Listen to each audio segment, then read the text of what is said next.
Yellow. Tikukombera ukasaisa phone iri pa live usazviona unozoona live yapera because apa iri kuita ma echo atinzwana nekanoni phone iri padhuze iri pa live. Yaenda offline. Alright. Saka ndo zvatiri kubvunza kuti kuchikoro makadzidza kupi pachikoro chainzi chii? Chainzi Cholocho hai. Painzi Cholocho hai. Saka paakadzingwa pachikoro ainzi anga para mhosva yei?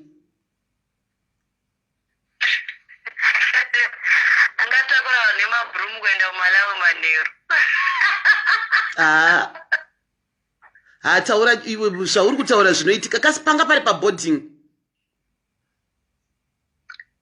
Ndo zvaakataura iye zvaakakonfesa taura saka ndonyepa ndichiti chi. Aiwa ndisi kuti hangu uri kunyepa ndikuri kuti pachikoro yaive boarding school here chikoro chenyu. It was a boarding school. Saka chii chakaitika kuti vanhu vafungire kuti atakura vanhu? Pane zvanga zvaitika here pachikoro? Boarding school yatikadzidza it was an SDA school, right? So vamwe vana vaitadza kupinda SDA because moziva mitemo yekusabata vamwe vaitadza kuibata chibva tavhurwa inonzi scripture union. Saka paunion munongoziva kuti vanhu vanenge vasangana machechi ePentecostal vakawanda.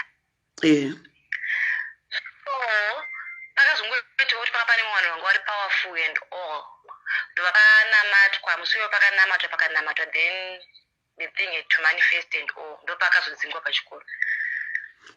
Akanamatirwa ndobva dhimoni rabuda, pakubuda ndopakamanifesta kuti ndinotora vanhu ndichienda navo kuMalawi. Zvakazotanga kutaura kakuti zvazotanga kunongedza kana kuti iwo wainzi pressure so but iwe pressure sinyarara zvako iwo nezvo ndakatopedza newe tikadai ende vamwe vangu vakutanga kutobvuma kuti ndosaka ndichimuka ndakaneta hezvakati amen zvinhu zvekuchikoro but zvaitoitika. Alright, akati pachikoro like example vanhu vari muscripture union vari kunamata then ndobva dhimoni rabuda, saka pakuchibuda paya ndobva vanhu vatanga kutaura, saka ranga rakuti rikataura robva rati iwewo nyarara, iwewo ndakadai ndakakudai, ndakaenda newe kwakati, iwe nyarara ndakakudai.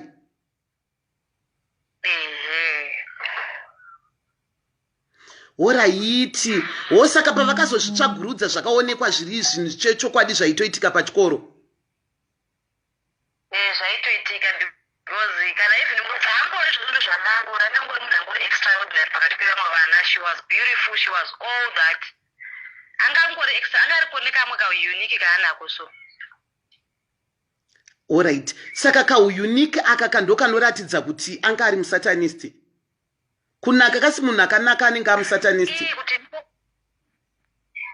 ndishandise word kuti musatanist apa I don't think it's proper. Alright, anyway ngatisati satanist like kushandisa mean kuti kunaka kwaakaita ndokwaita kuti vanhu vafungire kuti pamwe ane mweya unombomubata here. Zvaingoita zvacho munoza pane mumwe munhu kuti unogona kungoita chatinoti jambwa rokuti unoita mumwe munhu kuti unongovengwa nevanhu but iye angangori different, you understand? Angangori different, aifaririka and it was very very intelligent. Alright. Angasiyana. I'm not explain and say but I hope you understand what I'm trying to say. Angangosiyana nevamwe vanhu. Pane umwe ari kutaura ingwana pari kuti Cholocho High School it's not a Seventh Day Adventist school. It was.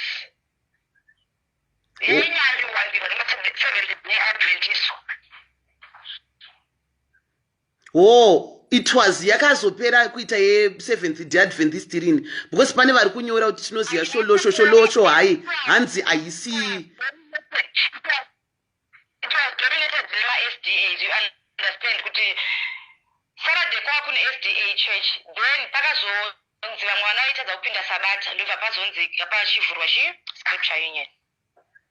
Alright, vanhu manzwisisa here hanzi chikoro ichi chaibhova che Seventh Day Adventist hanzi ndobva pazoona kuti vamwe vana havaikwanise Seventh Day saka yakazonzi pakachinjwa ikazenge yakunzi yakupinda pane Western Union haichasi. Adventist school uyo ngaataure gore raakaenda kuri akadzidzapo then wozotanga kutaura zvaari kutaura asati ari wasina kuswera. hanzi neuyu I have been there, hanzi neumwe wachona I have been to that school and it's not SDA. ngavataure pagore akadzidza iwayo. Alright, hanzi which year yaive ne-Seventh Day Adventist? Even now kana pane vanodzidza ikoko mukavabvunza there is a Seventh Day Adventist school, but izvi zvakaitika. Pane mumwe ari kutaura kuti hanzi Sholosho High was a government school, it was never been SDA school. It's an SDA dominated school. No one said it was an SDA school. Panga pakazara masabata and paitwa SDA services and all. Ndobva vazochinja vabva vaita scripture union. Haina kuchinjwa, sabata inotopindwa musi weSaturday, Sunday kuchipindwa scripture union. You understand?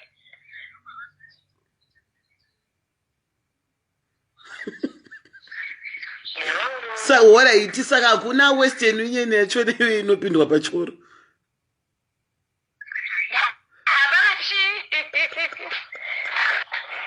That is ndikuti yaya dzacho ndikuti saka kwapangova neWestern Union hapasina SDI.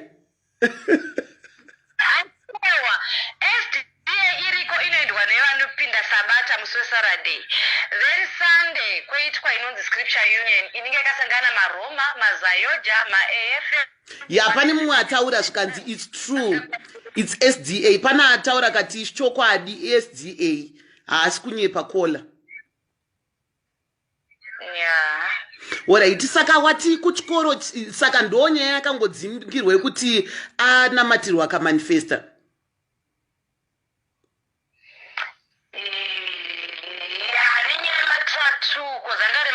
Then the school head was like, munhu wese ane tattoo, mangwana ndikakwana ne tattoo itori mhosva. Then she had to take iron akabva zvipisa patattoo paya kubva ita chiro.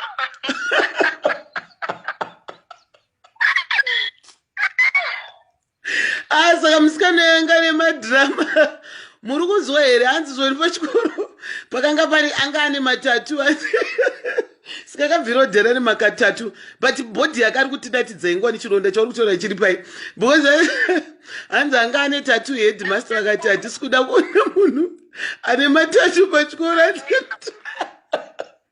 hanzi akatotora aini bva azvipisa neaini kuti kaitonge karonda. Ayo musikane zvauri kutaura ishuwa here iyoyo.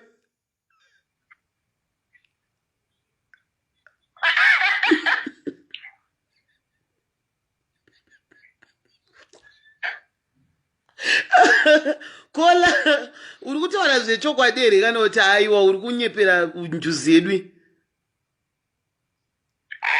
Tinganyepera Njuzu tiyagotadze yaipei zvayo, past is past, but ndozviripo. Saka paakazodai vakabva vamunzwira tsitsi vaona munhu azvipisa neaini. Madhezi achona abva zvasangana paakazoitwa expelled. Anyway, Zimbabwe. Saka zvakanga zvasangana kuzvipisa neaini.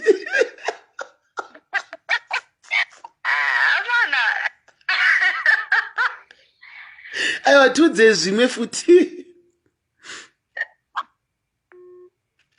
Akola uyu. Akola uyu.